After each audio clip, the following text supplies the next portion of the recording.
So anyway, administratively, I was just doing some finishing touches on P5 before releasing it. I know you're anxious to get going. It's basically some kind of variant of building your own web server with some twists. So that'll be fun. You'll see how a simple web server works. And that'll be our last project. I can see the tears in your eyes, and I understand. But you can always ask for more projects if you'd like. So there's that. I finally put some exam solutions up on the web page from the midterm, so you can look at that if you still remember what the midterm was and that it exists. And then, of course, we'll have a final at some point. And so really all we have left to worry about is one last project, one last final, and, of course, you probably have some other classes or something like that, I imagine. So I pretend that you don't. Okay, so any questions about anything of that nature? Administrative things. And at some point what we'll do, since you are very much the guinea pig class for the new version of 354, in your role as such, I'd like to solicit more explicit feedback. Of course, you'll do the normal thing at the end where you fill out a bunch of numbers and you don't know what if that means anything or matters in any sense. That course evaluation piece, and we'll do the standard one too. But I'd like to spend a little bit more time in here getting your thoughts and feedback on structure of the course, content of the course, projects, etc. What things could be better, what things are just fine. So we'll do that probably in the last week. We'll spend a little bit more time than we would with that sort of evaluation. Of course, it doesn't help you that much because, unless you're going to take it again, which I guess is possible.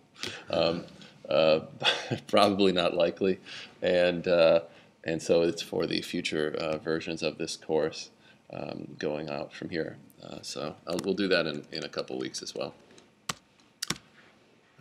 So hopefully it's been at least mildly enjoyable. Okay, so let's talk about the server side of a TCP connection, and we'll build a little server, and then that server will just be a very simple server where the client sends it a message of some kind, and then the server will send some message back, and then the client can keep doing that, and the server will keep replying in that way. So a very common sort of request-reply protocol.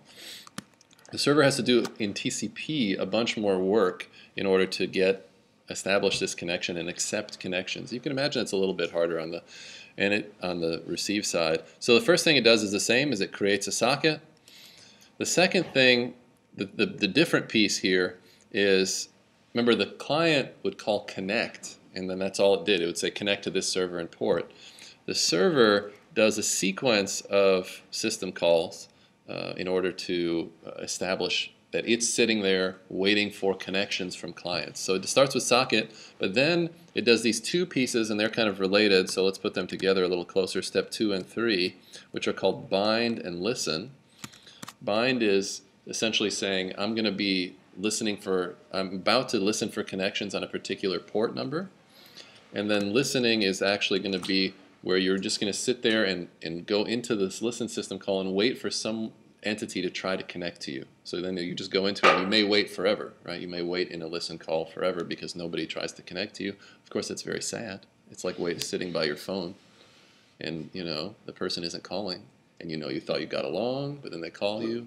They don't call, you're sitting there, you're waiting. It's very unsatisfying. So think about that when you're making a socket listen forever. It can feel quite negative. So in any case, I'm not sure why I'm talking about that.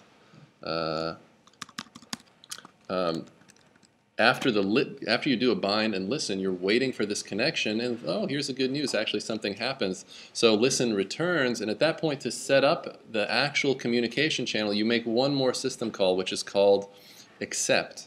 And what accept does, when you remember socket here this creates a socket descriptor, right? It creates a socket descriptor, which is on the client side that we just created one, and we would just communicate with it. We just created one descriptor. Here, we're creating essentially, we're going to have more than one descriptor. We have this first descriptor that we create to wait for connections on. So we create this socket, and then we bind and listen, and then we accept connections. But when we accept a connection, that actually creates a new socket to communicate on. So this creates a socket descriptor for communication. This one creates a socket descriptor for basically, waiting for connections. And then when accept returns, that means it's giving you a new descriptor. Like, remember, descriptors are just integers. I mean, to the operating system, it says, oh, here's an integer, 3, 4, 5, whatever. So often when the first descriptor you create is often the number 3. Why is it 3 again? Do people remember? Why isn't it 0? Why wouldn't we start at 0 or 1? Why, whenever you open a file, the first time you call open, you get back a descriptor. It's almost always 3. When you call socket, you get back an integer descriptor for that communication. If you haven't opened any files yet, it's probably going to be the number 3. Why is it 3? Does anybody know? Mm-hmm. Is that because of the standard strings already? Yeah, right. Good memory. So standard in, standard out, standard error, those are always open for Unix processes. So those are 0, 1, and 2. Of course, you can close those. And then if you close all those, then you could open up a new file descriptor or socket descriptor, and you can get number 0. So that's why you always or generally start at 3. Just a Unix kind of thing. So anyway, when accept returns, it's going to have another descriptor for us. That's the one we're going to use to communicate with. And at that point, things become very standard. We just do reads and writes. Is that a different call? Well, they have this bad analogy, which kind of the book uses, and I saw in some other places too, where this first thing, you're kind of buying a phone, and then you plug the phone in, that's bind. And then the listen is kind of the phone is ringing, which is not even really a good analogy. And then you answer the phone, and it turns into a different phone. Yeah, I mean, it's like a new phone pops out of there. So it's a little bit weird. And there's no analogies. You don't generally need analogies for these things, right? You just need to understand how the thing actually works. So we're going to generally ignore all these analogies, and I will erase these now because they bother me. So we have no analogies, except maybe humorously. Now no one understands it anymore. Okay, so that's the basic idea, and then you can read and write. And the neat thing about that means, and this is a very common structure, though we won't probably explore this too much in our work, but oftentimes what you'll have then is you'll have a main program or process that runs that sits there, and all it does is accept connections, and then or listen for connections, and then when it accepts a connection, it'll basically create a new program or process to go and do the work for that connection. And then that can go off and take a while and do some stuff for you. And in the meanwhile, this main program can still accept other connections from maybe other users on the internet or whatnot. So it's often as a separation between this entity that's accepting connections and the entity that actually does the communication or does the work of the server. So any questions about that? Make sense at a high level? Okay, let's just look at some code. You can see there's a lot of include files that you might use. Not all of these are needed. Some of them I cut and paste from somewhere. Yeah, I don't think we need these two.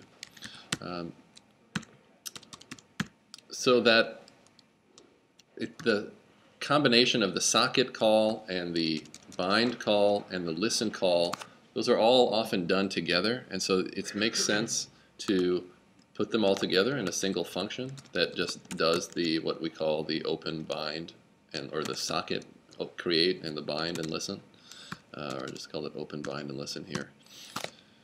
And so you can see this piece is the same as before. We call socket. Now there's this other thing here which we're going to ignore for the most part. With sockets, when you create a socket, there are all these little options you can tweak to make things work better or worse. That's called a socket option. So there's a system call you can call called set socket options in order to do that. And this one in particular allows you to quickly reuse an address. Otherwise, weird things will happen. It becomes harder to debug. Like sometimes you have to, let's say you start a program up and you're using a particular socket address and then you close it down. Sometimes the system won't allow you to reuse that for some 30 seconds or something like that for various reasons. This option says don't do that and makes your debugging life a lot better. So you can generally ignore this. Then you have to bind to a particular port, and you can see the important thing here is we're filling out one of these address structures again with some fields that look like that we've seen before. Here we don't care what address you know, we know we're running on our current machine. We don't have to specify any, like, oh, this is our machine, so we just put this thing called the any address indicator. The most important piece here is the port number, where we're saying we're going to bind this socket to this port, because that's where I'm going to be listening for connections, is on, say, port 10,000 or whatever. And then we call bind. And then the last piece you do is that listen system call. That just takes the socket descriptor you have already, and then it takes, kind of obscurely here, is it takes a queue size. How big should the queue be of connect people that want to talk to me? That's nothing that's going to matter for most programs you write, though once in a while it will. But you just set it to some kind of large number, and like 1024, and it should be fine.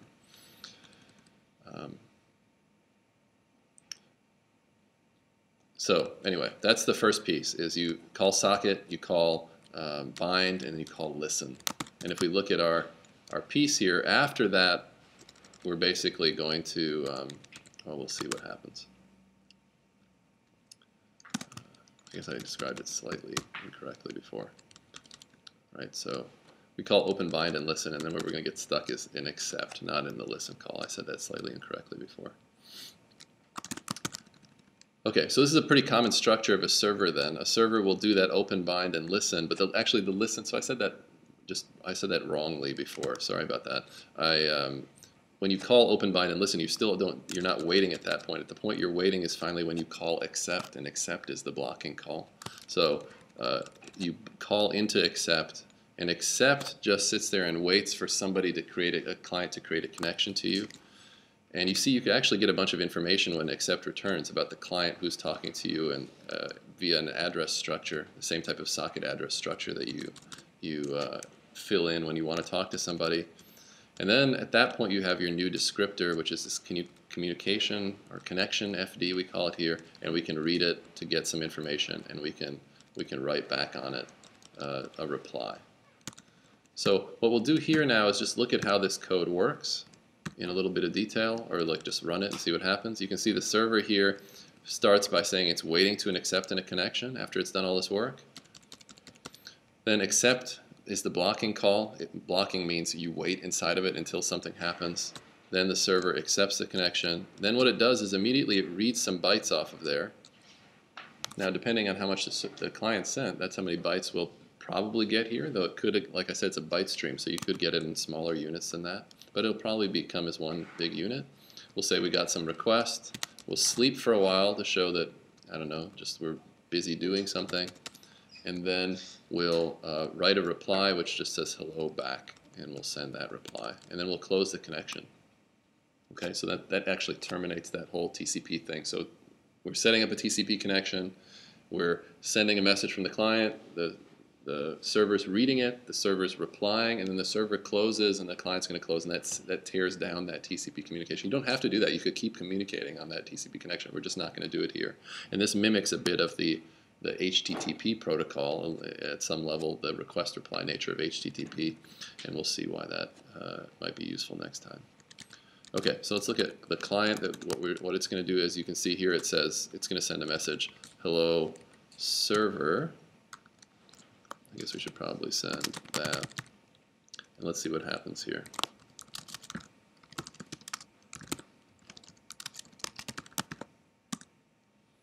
So there's that.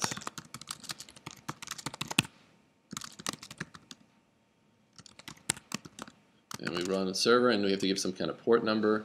The low number port numbers are all reserved, like 80, and some of these low numbers. So usually you start with something high, like certainly in the thousands. Let's say 11,000 or something like that. So now the server is up and running. It's listening on port 11,000. I'm doing this on the same machine, but they're both the client and the server are running on the same machine, which you can obviously do. But this would also work in exactly the same way across different machines. And then we run over here. We run this client.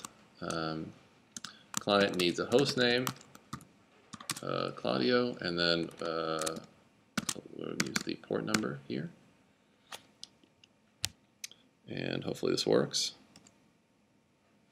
And you can see the server over here accepted the connection, got the request, is sleeping, and then goes back to the top of its loop waiting to accept another connection. And you can see here the client sent the request, and then 5 seconds later, because we put that sleep in there, it got the reply, which says hello back in this case. And you can see the message that got sent was hello server there. Yeah? So what if like you send 2 requests at the same time to the server? Yeah, why don't we do that? Would that cause No, it won't cause a problem. It just, we can go ahead and run this program twice and see what happens. I guess we can watch over here. You can see what happened there. The server is a sequential server. It accepts one connection at a time and then works on it. And that means if 2 connections come in, connection request, basically the second one gets queued and is sitting there waiting. So that's why sometimes when people build servers like this, and when I say sometimes, I mean basically always, except in class projects where we're trying to make your life simpler. What people do is they have actually they do it as what's called a multi-threaded program, which we haven't really talked about in this class, but you probably dealt with threads a little bit somewhere. Where? In Java? No, just for fun? Yeah. Yeah, it does sound like fun. How many people have written a multi-threaded program of some kind? So not that many. Okay. Well, just a way of, we have this problem. You can see it's kind of we'll talk about it in probably the last week of course, but if, I guess let's look at the server code is probably the easiest way to do this. You could see what happens in our server is it accepts a connection, which means, okay, now I'm going to be able to talk with somebody, and then it goes off and works on that connection. It reads the request, it sleeps for a while, and then it writes a response. But in the meanwhile, other processes, other clients on other machines could be trying to talk to you, and their connections aren't being accepted.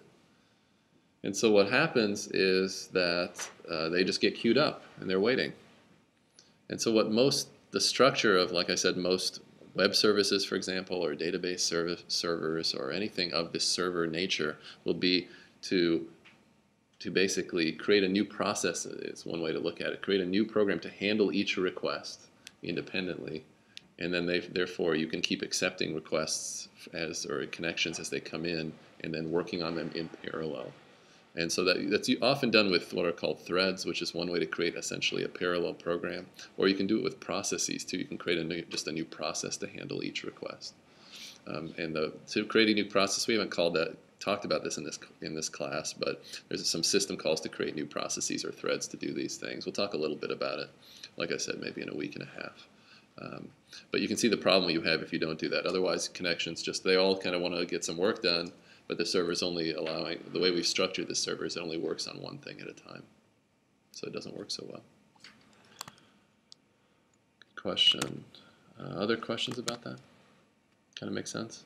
People understand what I'm doing when I do this sort of thing? Does this make sense to people? Pardon me? As of last night, As of last night. All right, nice. So anyway, when you put an ampersand on almost any Unix shell after a command that you're running, it immediately returns control back to your shell, so it's called running it in the background, which means that, like if I run something like this, it doesn't let me type, right, until until the program's done. In this case, getting a request. If I put an ampersand there, then I can immediately start typing again. I can type ls, then I can be like, what's up, I don't know what I'll do. Oh, look, it's done. So that's called putting a job in the background, and it gives you the ability to launch other jobs. So in this case, I can launch one of these clients, and then I can launch another one, and then I can launch another one, I can launch another one, I can launch another one, and then you can type like jobs to see how many you have, and you can see, oh, they're slowly one at a time getting serviced. Oh, there's 3 running. Now there's 2 running. Now there's 1 running. Still 1, and then finally that last one, its connection gets accepted and it finishes, and then all we have left is this Emacs editor job, which if you've been wondering why I type FG all the time, it's to foreground a job to make it take over again. I hop back and forth between the editor and the shell by starting up Emacs and then hitting Control-Z to suspend it, and then hitting foreground to start it running again. And that's an easy way to flip back and forth. So that's just an aside. Okay, So let's go back to Emacs and our README. That's a basic TCP server. We're not going to have a ton of time to look at UDP, but UDP is much easier, actually. So because it doesn't have all this connection set up. So let's just briefly look at the UDP. Any questions, other questions about the TCP side of the world? Kind of makes sense? So you're going to get stuck using some of that code, for better or worse. So at some point you're going to have to stare at it and make sense of it. Okay, so let's look at a UDP server. It's pretty simple. It looks, it's easier to set up a socket on a UDP server. Remember on the TCP server we had to do all this work, socket, bind, listen, and accept, because we're setting up this connection which has all this stuff going on. In UDP you just basically set up we'll look at it exactly. You call this UDP open, which is my own routine here, but it basically just calls socket and then bind, and that's it. And you notice the one difference here in how we call socket is we use sock_dgram, which means UDP. Remember, this is the same AFINet, but then this part means UDP is what we mean. That's what sock_dgram means. It means use UDP IP. Remember, UDP is the unreliable packet-based one. So setting up a server connection is easy. You just call socket and then you call bind. So that's easy. And the client basically does the same thing. And then if we look at the server code, it just sits there and waits for messages then that come in on that port. So it just reads and writes them. So it doesn't establish these, doesn't have an accept and a new descriptor and all that kind of strangeness that's going on with TCP. It just gets messages and then maybe replies to them.